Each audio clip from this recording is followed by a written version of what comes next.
CNG চালিত autorickshaw স্ট্যান্ডে চাঁদাবাজির দায়ে শ্রমিক দলের নেতা আবুল কালামকে পুলিশ আটক করে থানায় নিয়ে গেলে তাকে ছাড়িয়ে আনতে যুবদল নেতার নেতৃত্বে থানায় হামলার অভিযোগ উঠেছে। এ সময় বৈষম্য বিরোধী ছাত্র আন্দোলনের নেতাকর্মীদের উপরেও হামলার অভিযোগ পাওয়া গেছে। এতে অন্তত ১৫ জন আহত হন। গতকাল সোমবার রাতে কুমিল্লার মুরাদনগর থানায় এই ঘটনা ঘটে। অভিযোগ উঠেছে উপজেলা যুবদলের যুগ্ম আহ্বায়ক মাসুদ রানার নেতৃত্বে এই ঘটনা ঘটে। তবে থানায় হামলার অভিযোগটি অস্বীকার করেন রানা। এদিকে অভিযুক্ত আবুল কালাম সম্পর্কে জানা যায় তিনি উপজেলার নবীপুর ইউনিয়ন শ্রমিক দলের যুগ্ম আহ্বায়ক। পুলিশের হাতে আটকের আগে চাঁদাবাজি করতে গেলে বাধা দেয়ায় বৈষম্য বিরোধী ছাত্র আন্দোলনের নেতাকর্মীদের সঙ্গে তিনি ঝামেলায় জড়িয়ে পড়েন। মুরাদনগর পুলিশ সূত্র জানায় পুলিশের উপর হামলা ও থানায় হামলা করে আসামি ছিনিয়ে নেয়ার চেষ্টায় থানার উপপরিদর্শক আলী আক্কাস যুবদল নেতা মাসুদ রানাকে প্রধান আসামি করে ৩১ জনের নাম উল্লেখ ও অজ্ঞাতনামা ৭০ থেকে ৮০ জনকে আসামি করে একটি মামলা দায়ের করেন।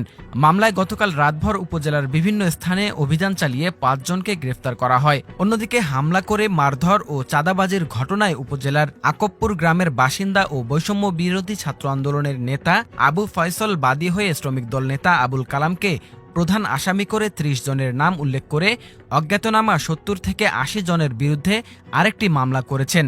ওই মামলায় গ্রেফতার দেখানো হয় হেফাজতে থাকা আবুল কালামকে।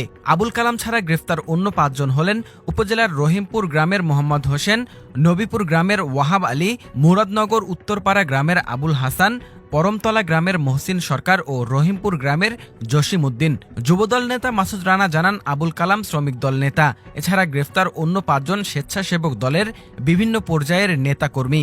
মুরাদনগর থানার ভারপ্রাপ্ত কর্মকর্তা জাহিদুর রহমান বলেন, একজন চাঁদাবাজকে আটকের জেরে তারা থানায় হামলা করেন। এই ঘটনায় পুলিশ বাদী হয়ে মামলা করেছে। এছাড়া শিক্ষার্থী সহ বৈষম্য বিরোধীদের টার্গেট করে হামলার ঘটনায় পৃথক আরেকটি মামলা হয়েছে। ২ মামলায় ৬ জনকে গ্রেফতার করেছে পুলিশ। বাকি আসামিদেরকেও গ্রেফতারের চেষ্টা চলছে বলে তিনি জানিয়েছেন। ঘটনার বর্ণনা দিয়ে বৈষম্য বিরোধী ছাত্র আন্দোলনের মুরাদনগর উপজেলার আহ্বায়ক ওবায়দুল সিদ্দিকী বলেন, গতকাল ইফতারের আগে তিনি সহ ৩ জন একটি অটোরিকশায় আকবপুর গ্রামে যাচ্ছিলেন।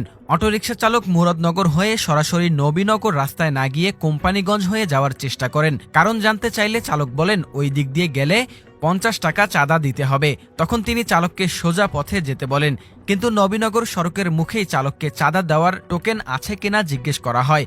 চালক টোকেন নেই জানালে কয়েকজন তাকে মারধর শুরু করেন। যাত্রীরা নেমে মারধরের কারণ ও চাঁদা কে তুলতে বলেছে জানতে চাইলে তারা হামলা করেন। চিৎকার শুনে লোকজন এগিয়ে এসে তাদের রক্ষা করেন। খবর পেয়ে পুলিশ এসে আবুল কালামকে আটক করে থানায় নিয়ে যায়। সন্ধ্যার পর হামলার ঘটনায় অভিযোগ করতে তারা থানায় যান। ওবায়দুল সিদ্দিকী বলেন, আমাদের উপর হামলার খবর পেয়ে বৈষম্য বিরোধী ছাত্র আন্দোলনের পক্ষ থেকে ১৫ থেকে ২০ জন থানার সামনে এসে চাঁদাবাজদের বিরুদ্ধে মিছিল করেন। এর মধ্যে যুবদল নেতা মাসুদের নেতৃত্বে ৭০ থেকে ৮০ জন দেশি অস্ত্র নিয়ে থানায় হামলা করেন। আমরা ৩-৪ জন থানা ভবনের গেটের ভেতরে ছিলাম, বাকিরা ছিলেন বাইরে। তারা প্রথমে আমাদের বাইরে থাকা অন্তত ১৫ জনকে পিটিয়ে আহত করেন। এ সময় পুলিশ গেট বন্ধ করে দিলে তারা গেট ভেঙে থানায় প্রবেশের চেষ্টা করেন। পুরো ঘটনার নেতৃত্ব দেন যুবদল নেতা মাসুদ রানা। তবে থানায় হামলার অভিযোগ অস্বীকার করেছেন যুবদল নেতা মাসুদ রানা। তিনি বলেন, পুরো ঘটনার নেপথ্যে রয়েছেন উপদেষ্টা আসিফের চাচাতো ভাই ওবায়দুল সিদ্দিকী। আবুল কালামের স্ট্যান্ডের একটি সিএনজির সঙ্গে ওবায়দুলকে বহনকারী সিএনজির ঘষা লাগে। এ সময় ওবায়দুল নেমে অটোরিকশার চালককে থাপ্পড় দেন।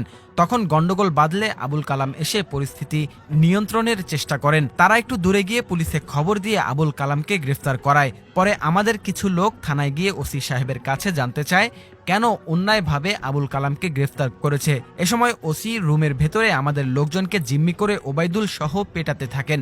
পরে ফেসবুক লাইভে মানুষ ঘটনাটি জানতে পেরে থানায় যান তাদের ছাড়িয়ে আনার জন্য।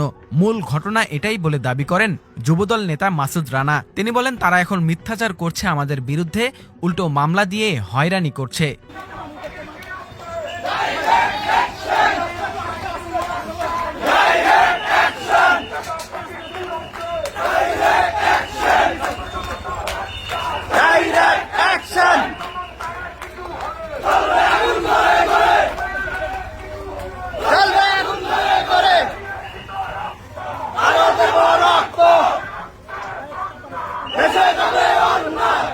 কাজী হামদুল্লাহ, ফেজ দ্য পিপল।